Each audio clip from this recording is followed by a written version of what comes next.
welcome to our Teaching for Success School Engagement Series. I'm your host, Rosa Kemirembe. Today, we have a very special message for all our primary 7 leavers. So, to every student who has just conquered their primary leaving examinations, I want to start by congratulating you on your hard work, and then proceed to ask you a single powerful question. What if the next 3 months could be the start of something that impacts hundreds, thousands, or even millions of people's lives? Let that sink in. For many of you, the immediate thought is a long, well-deserved break. And you are absolutely right. You have worked incredibly hard, faced the pressure, and now you deserve a period of rest and celebration. Relish it. Enjoy time with family and friends, sleep in, and recharge. But I'm here to suggest that rest does not have to mean a complete shutdown of the mind. You see, learning never ends. This just over 3-month-long vacation is not a void to be filled with idle time. It is a golden, unprecedented opportunity. It's a blank canvas for you to start thinking of creative ways to solve real-world problems. The world doesn't stop because exams are over. In fact, this is your first real chance to apply the knowledge you've spent years accumulating. The best way to do this is not by burying your head in more textbooks, no, but by engaging your curiosity and creativity. So where do you begin? First, start with yourself. What do you enjoy doing the most? Be honest. Is it telling stories? Is it fixing things like radios or bicycles? Is it organizing your friends for a football match? Is it drawing, singing, or farming? Your interests are the first clue to your passions. Identify what you love and then ask yourself, what skills does that involve? Storytelling involves communication and empathy. Fixing things involves problem solving and logical thinking. Organizing a game involves leadership and planning. Secondly, look outward. Now, take that interest and look at the world immediately around you. Your home, your village, your community. What is one thing you would like to change? What is a need that, if met, could impact many lives for good?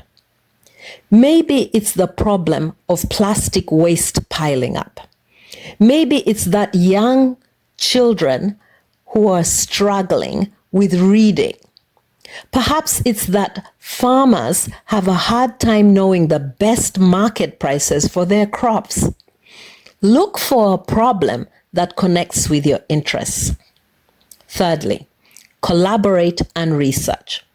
Great ideas rarely blossom in isolation. Working in a silo limits you.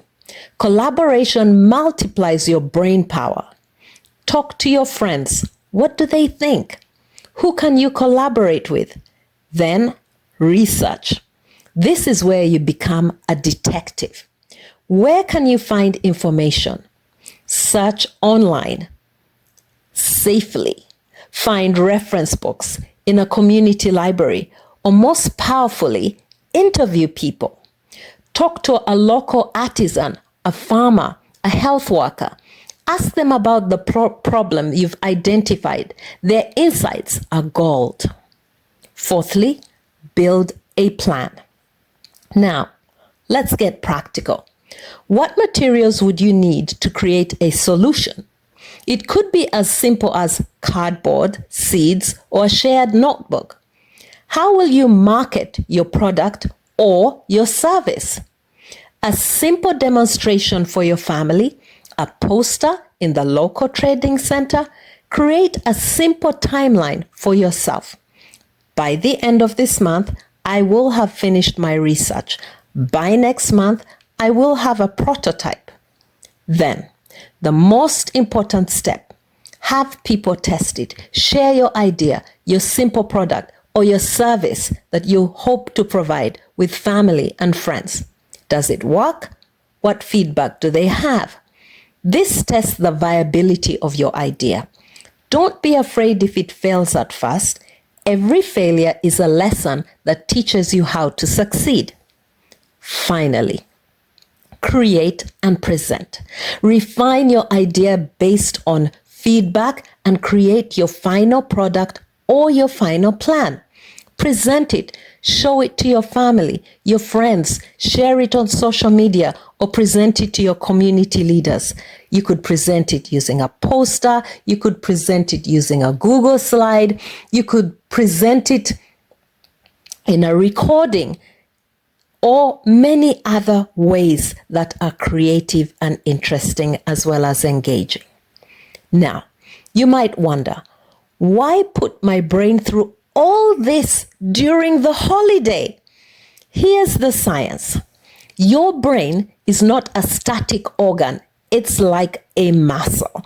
The more you challenge it with new complex problems, the more it grows.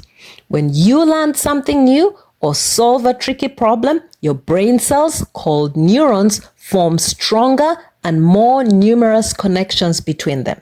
This is called neuroplasticity. Challenging your brain with a creative project is like giving it a workout, creating more of these neural pathways. This makes you smarter, more adaptable, and a faster learner.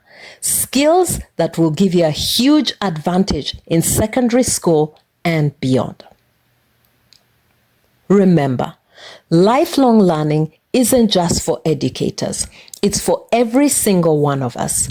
The most successful people in the world are those who never stopped being curious or who never stopped trying to build a better mousetrap, or in your case, a better way to manage waste, teach a child, or help a farmer. So, as you enjoy this well-earned break, let this thought linger in your mind.